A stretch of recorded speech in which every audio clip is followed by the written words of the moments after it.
Hey, a bit of a longer video here to show you the results of some analysis that I have done about collector boosters. Exciting times. I am conducting, and I have conducted this analysis on the 24th of May. I did this a little bit last night too, but the prices I think are still good. And I'm going to start here with just some big overview sorts of things that I have found from running an analysis on basically all the sets so far that have collector boosters. And then I'll give you some more fine-grained stuff a little later into the video for those of you who care about the nitty-gritty about this sort of stuff. But let's talk about the big picture. Let's talk about the big picture. Here is what I've calculated. I've calculated a sealed box EV. That is 12. You get your 12 collector booster packs. This is what the EV expected value is for those 12 packs based on a mind-numbing amount of calculations that took into account every possible slot and all the crazy variants that happen in every one of those slots. It is not easy to calculate. I had to estimate a few of the drop rates based on data that I collected of like actually looking at what the heck people opened. I feel pretty confident in these numbers, but I don't know, plus or minus 5% perhaps. So pretty good, but maybe not perfect. The sealed prices I pulled from basically lowest listing on the open market. And you're going to notice something right off the bat here that's kind of mind-blowing. First of all, Throne of Eldraine.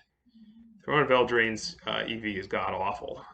They hadn't really perfected the art of putting tons of good stuff in a collector booster quite yet. It's filled with hot garbage, let me tell you. It's really hard to pull like extended art mythic cards in this product, especially the foil ones, is like impossible. It's crazy. But you're going to see there, I mean, the sealed price of this has gone kind of crazy in recent weeks. That supply is just very low. And so I have here this really important column of your ratio of EV to sealed price. And Throne is way of an outlier here. Everything else is incredibly consistent. This is what kind of blew my mind. I did not expect to see something this consistent across all of the different sets. You could ask, all right, which is the good one? Like, where in terms of the EV to versus the sealed price, like where's the iron hot? They're all kind of the same, to be honest. Because the ones that have kind of a lower ratio here, their sealed price is lower. That kind of makes sense. Theros, Ikoria, their box EVs are really good, but their prices have started to creep up a little bit here, especially recently. I mean, these three sets are now out of print in the draft boxes, so I think we're going to start to see some shifts happening there. But even a thing like Zendikar Rising, which doesn't have the highest EV, you can still get them. Sealed box prices are still pretty low. Even the crazy Commander Legends, which I will say this is using somewhat older data, but the ratio turns out to be pretty much exactly the same. This is nuts. I mean, this is mind-blowing to me. I was not expecting that much of a consistent ratio. Another thing to point out, of course, is that this is the EV is higher than the sealed box price. That's a little weird, right? Like, why aren't people just doing max box openings of these? I mean, they did generally at the beginning, flooded the market with singles. But what's going on here? This is intriguing. The fact that they're all a ratio of exceeding 1. And bear in mind that when I'm calculating EV, I don't count anything less than $2 as having any value whatsoever. So, this is not like, oh, $40 of this is just chaff. Like, no, everything in here is like, you're opening $2 plus cards. So that's kind of wild. That's kind of wild. I think there's other things to make of what's going on here. And I'll just kind of show you the tip of the iceberg of where things get really interesting. Here's the breakdown of like all the different slots, all the different things you could be getting, and where the value essentially is coming from these different sets.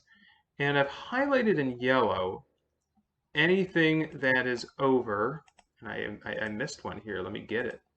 Anything that's basically $2 to $4 is highlighted in yellow in terms of the EV that you're getting, the contribution to a single pack EV, that is.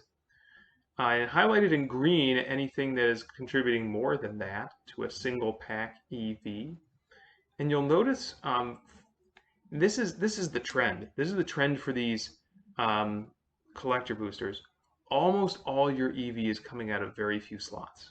It's almost always getting mostly contributed by your extended art stuff. That's where the money is at. But then also where a lot of the EV comes from your various products is sort of in this specialty slot. So, like, kind of bizarrely, the Theros collector boosters, you get two of the Nyx foil Nyx lands. Those things are 250 a piece.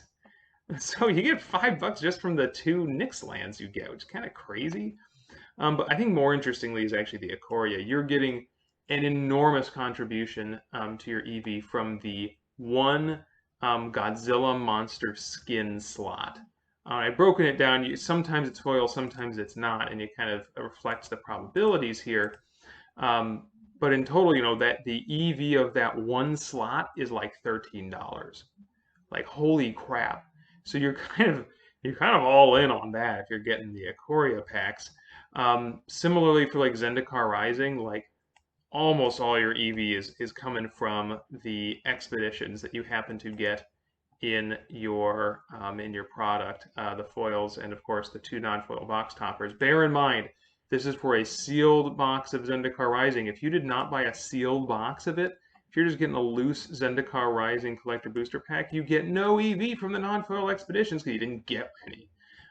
So that's terrible. I've factored that into the sealed box price because it's kind of essential.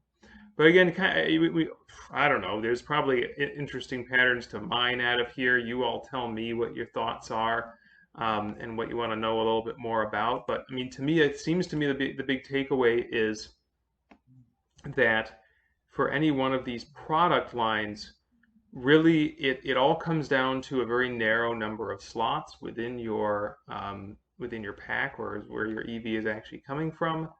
And then really the kind of mind-blowing thing for me is just this consistent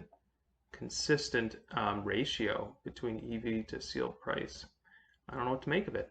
I don't know what to make of it. Well, hope you learned something here. Hope you found it interesting. For those of you who are actually listening all the way to the end of the video, let me know what you want to know more about.